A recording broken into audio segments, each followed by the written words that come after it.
Antonio Spurs select Victor Wembanyama. Because he is perhaps the greatest prospect to ever walk across this stage. This is the right pick for the Charlotte Hornets. Make no mistake about it. He is fast. He has so much energy and excitement for the game of basketball. The NBA offseason is one of my favorite points of the year. I mean, it's when we get to see teams change the most and the directions that the teams are going to be taking for the next year. So far, we've had so many blockbuster trades to the point where I may have to push off some of the content I had planned for you guys to tomorrow morning, including the Marcus Smart to the Grizzlies trade. We did make a video on that, but when the Chris Paul trade came out, we had to prioritize that. And that's before we even got to the opportunity to discuss the actual NBA draft, which we are bringing you our biggest winners and losers of the 2023 NBA draft. So before we get to the content, we're giving away $1,000 between 5 subscribers that turn on our notifications on this channel. All you have to do to enter is subscribe and hit that notification bell. Now that we get all that out of the way, cue the intro.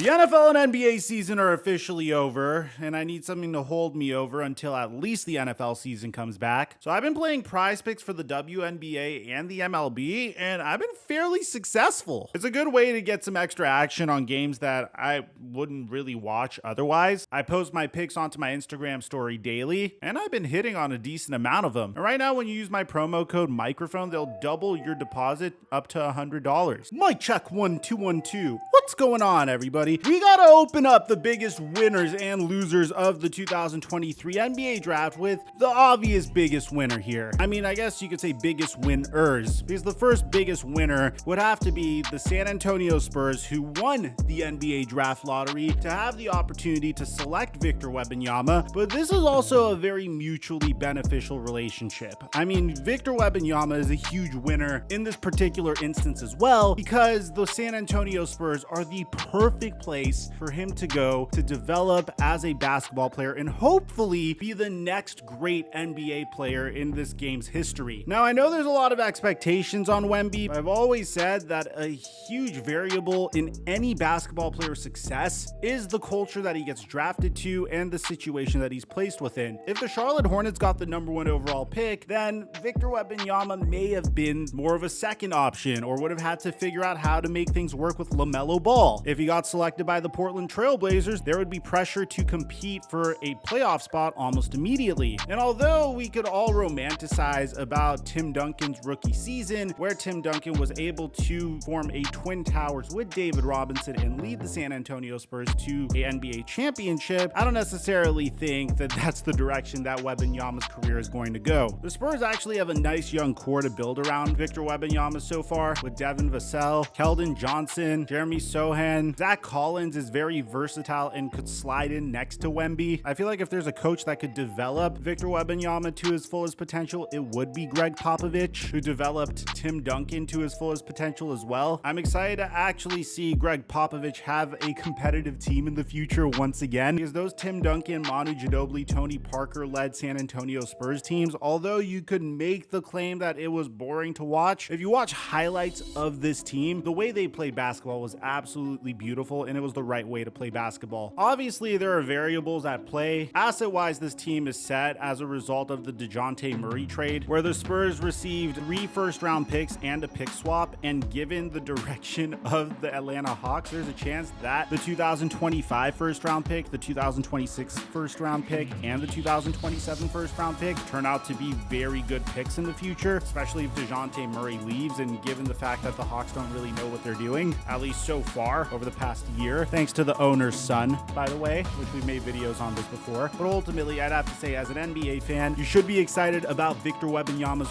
arrival, and hopefully he could live up to the incredible hype generated for him as the greatest basketball prospect since LeBron James. Now, if we're going to talk biggest losers so far, at least for now, we're going to have to discuss Damian Lillard. Damian Lillard was hoping that the Portland Trail Blazers would be able to move the #3 overall pick in order to get him some immediate help. There are a bunch of rumors floating around about who that could potentially be. Some people thought that the Portland Trailblazers may be able to trade the number 3 overall pick for Zion Williamson. Adrian Wojnarowski would actually unveil throughout the NBA draft that Zion Williamson was never really available for trade. Maybe it was something floated out there. It didn't seem like there was a crazy demand for him, so maybe they're just trying to backpedal as a result of that. But then there was questions about maybe Pascal Siakam, maybe Paul George, and then it would get really confusing because we would find out leading up to the NBA draft that the Portland Trailblazers weren't even picking up the phone on potential trade offers for Damian Lillard. Bear in mind that a team like the Miami Heat could offer like Duncan Robinson, Tyler Hero, Caleb Martin, and like 2 first-round picks and a pick swap for Damian Lillard, which would allow you to rebuild around Scoot Henderson and Shaedon Sharpe, which they're very fond of. The Portland Trailblazers also have Anthony Simons. They have a very good young core that they could build around, or even some trade chips in addition to Damian Lillard that they could move on from. But they weren't willing to pick up the phone on Damian Lillard. So now we're in a very unique situation because Dame has said historically multiple times that he is not interested in a rebuild, but at the same time, it looks like the Portland Trailblazers are rebuilding. This is like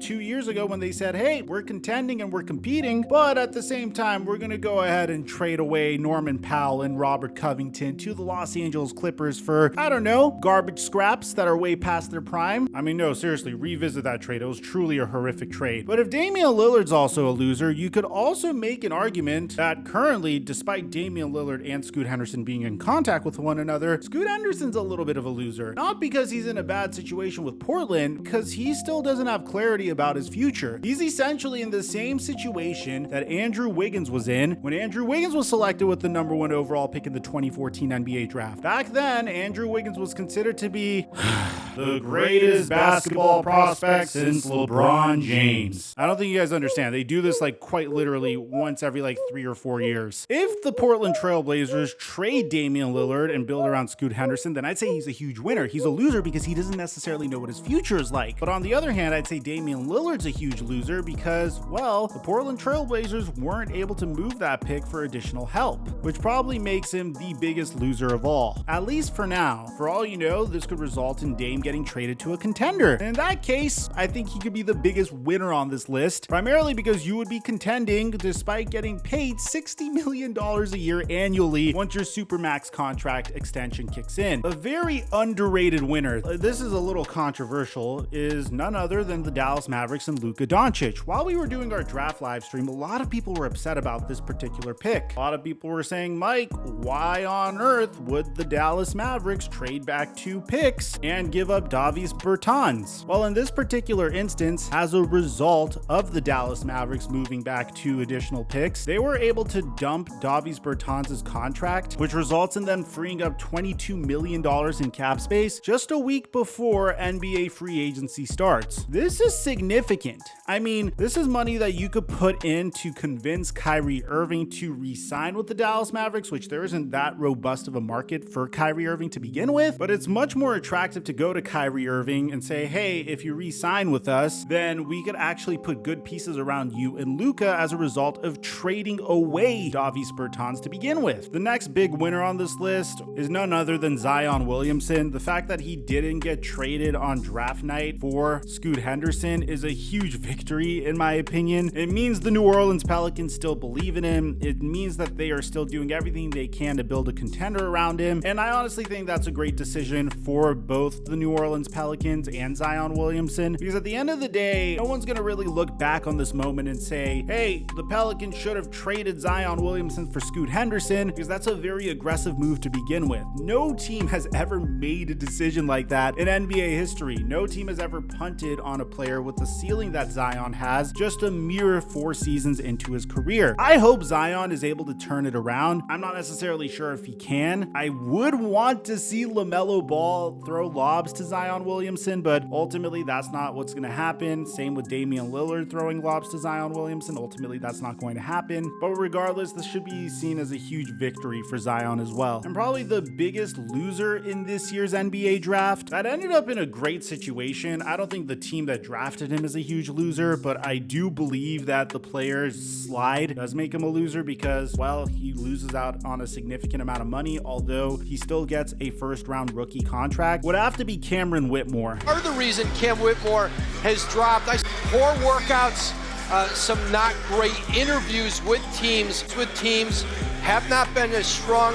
There was a sense he would drop tonight. Take wherever he's taken, he's become a steal right now. Going into this NBA draft, Cameron Whitmore was seen as a surefire lottery pick, maybe even a top 10 pick potentially. Unfortunately, during the pre-draft process, he wasn't that lucky, which ultimately resulted in him sliding out of the lottery completely and into the laps of the Houston Rockets with the 20th pick in the NBA draft. Now, I personally think that the Houston Rockets had a fantastic NBA draft. Anytime a prospect like Cam Whitmore falls into your lap with the 20th overall pick, you have to jump on a prospect like that. I consider the Rockets to be a huge winner in this instance. I do love the pick of Amen Thompson, number 4 overall. I don't necessarily know what this means for Kevin Porter Jr., but I do believe that Amen Thompson could be a fantastic fit next to Jalen Green. I feel like Ime Udoka is the right coach for the job, and I think Cam Whitmore at the number 20 overall pick is a great value, so I have to admit that one of the bigger winners in this NBA draft has to be the Houston Rockets. And then finally, my final loser in this NBA draft is gonna have to be Brandon Miller temporarily. Not from an on-court perspective, I just hated the reaction fans had to this pick. I thought Brandon Miller was the right pick of the number 2 overall pick. I didn't think a Scoot Henderson and LaMelo Ball backcourt was very promising. I felt like LaMelo Ball next to a player like Brandon Miller, who had a significant amount of upside, by the way, as well, but has great two-way potential, although he could be inconsistent at times, who quite literally is modeling his game after Paul George, who even said that Paul George is better than Michael Jordan. I think this was the right pick, and I do think that Brandon Miller did a great job charming Michael Jordan by trash talking him right before he got selected. All in all, I think the Charlotte Hornets made the right pick. I didn't like the reaction from Hornets fans,